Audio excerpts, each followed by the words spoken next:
Halo Sobat HI, udah pada tahu belum kalau negara China memiliki peran yang penting di dunia internasional, khususnya kerjasama ekonomi. Nah, pada kesempatan kali ini, kami akan menjelaskan mengenai China dalam kerjasama ekonomi internasional di kawasan Asia Timur. Adapun teman-teman yang tergabung dalam kelompok ini adalah Dea Adistia Putri, Feni Alfionita, Natasha Salsabila, dan Reonaldo Adira Lesmono. Yang pertama adalah latar belakang kebangkitan Cina dalam kerjasama ekonomi internasional di kawasan Asia Timur. Pada abad ke-20, Cina mengalami berbagai revolusi dan perekonomian domestiknya pun berubah. Melalui kepemimpinan yang sentralistik, Cina berupaya memodernisasi perekonomiannya. Pada abad ke-21, terjadi keterbukaan ekonomi. Seperti dalam dokumen China Peaceful Development Road yang berisi 5 strategi Cina dalam mengunggulkan perekonomiannya, yaitu yang pertama, pembangunan kedamaian, yang kedua, mempromosikan perdamaian dan pembangunan dunia, yang ketiga, reformasi dan inovasi dalam pencarian keuntungan bersama dan pembangunan umum dengan negara lain, yang keempat, pengembangan dengan bergantung pada kekuatan diri sendiri atau negara sendiri, yang kelima, membangun dunia yang harmonis dalam perdamaian dan berkesinambungan demi kesejahteraan bersama. Urgensi kepemimpinan Cina di Asia Timur. Cina merupakan salah satu dari banyaknya variabel yang konsisten dalam regionalisme Asia Timur. Dari pembuatan kerangka APT atau ASEAN Plus 3, Cina selalu berfokus pada integrasi yang lebih dalam. Strategi Cina dalam memperluas kekuasaan khususnya dalam bidang ekonomi dan politik dimulai dengan adanya kebangkitan Cina di kawasan Asia Tenggara. Pasca kebangkitan Cina yang telah meningkat, secara tidak langsung membuka celah terhadap dunia internasional untuk melakukan hubungan kerjasama dengan negara-negara lain. Status ekonomi politik Cina di kawasan Asia Timur. Cina dikenal sebagai pemegang cadangan mata uang terbesar di dunia dan ekonomi terbesar kedua setelah negara Amerika Serikat. Setelah bernegosiasi tentang syarat dan ketentuan keanggotaan selama 15 tahun lamanya, akhirnya Cina diakui WTO pada tahun 2005 dan sebagai negara berkembang.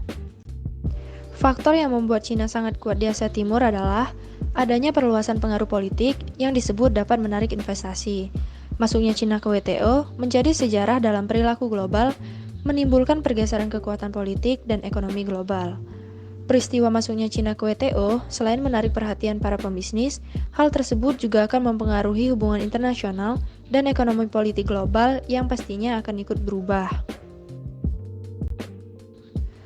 Pertumbuhan ekonomi Cina menunjukkan bahwa Cina akan menjadi pemimpin di Asia Timur pada masa mendatang. Cina menggabungkan sistem politik sosialis dengan sistem ekonomi kapitalis untuk meningkatkan produktivitas serta standar hidup tanpa memperburuk laju inflasi, tingkat pengangguran, dan defisit anggaran. Selanjutnya adalah proyeksi strategi ekonomi multilateral Cina di kawasan Asia Timur. Terdapat 3 karakteristik yang patut diperhatikan di Asia Timur. Yang pertama, politik great power yang mengkonstruksi kerangka kerja dinamika regional di Asia Timur. Yang kedua, negara-negara besar Asia Timur memiliki ketahanan yang kuat terhadap kedaulatannya masing-masing dalam ranah sosial budaya. Dan yang ketiga, superioritas negara dalam mengontrol masyarakat dan komunitas di dalamnya. Kami menyebarkan kuesioner kepada 10 sampel mahasiswa semester 5 Hubungan Internasional Universitas Sriwijaya mengenai pandangan mereka terhadap China di kawasan Asia Timur. Pada pertanyaan pertama, kami menanyakan apa yang menjadi faktor China bangkit kembali dalam kerjasama internasional di kawasan Asia Timur. Dari 10 sampel yang ada, 70% respon melihat perkembangan teknologi menjadi tonggak dalam kebangkitan ini. 20% menganggap adanya keterlibatan negara lain menjadi pendorong, dan 10% lagi menjawab disebabkan adanya kerjasama perdagangan. Di pertanyaan kedua ada, apa saja dampak yang dapat ditimbulkan apabila China menjadi negara yang memiliki ekonomi politik terbaik atas negara Asia Timur lainnya, atau bahkan dalam skala Asia yang lebih luas. Dari pertanyaan ini, 50% responden melihat bahwa adanya hal ini akan menimbulkan ketergantungan dari negara lain terhadap China. 20% memandang ketimpangan dapat terus terjadi. 20% lainnya menilai bahwa hal ini akan mengurangi pengaruh dari Barat, dan 10% lagi melihat hal ini sebagai ancaman hutang bagi negara sekitar. Di pertanyaan terakhir ada, apa saja tantangan untuk China dalam pengembangan proyeksi ekonomi politik mendatang? 40% responden menilai bahwa tantangan terbesar dalam hal ini yaitu persaingan negara lain yang akan menjadi rintangan. 30% orang menilai bahwa ideologi Barat dapat mempengaruhi tantangan ke depan. 20% orang sepakat bahwa dunia militer menjadi salah satu yang menghalangi pertumbuhan ekonomi politik. Dan 10% lagi menilai bahwa stigma negatif mengenai barang palsu yang beredar di China menjadi tantangan yang patut diperhitungkan.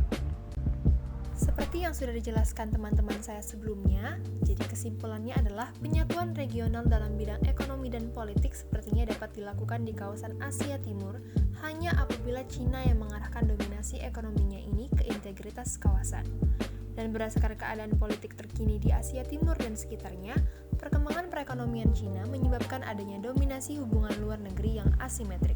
Pada akhirnya, hubungan kerjasama ekonomi yang terjadi di Asia Timur diwarnai oleh kompetisi yang sangat terlihat atau telah menjadi rahasia umum tanpa transparansi dalam praktek persaingannya. Nah, gimana teman-teman mengenai penjelasan tadi? Semoga bermanfaat ya.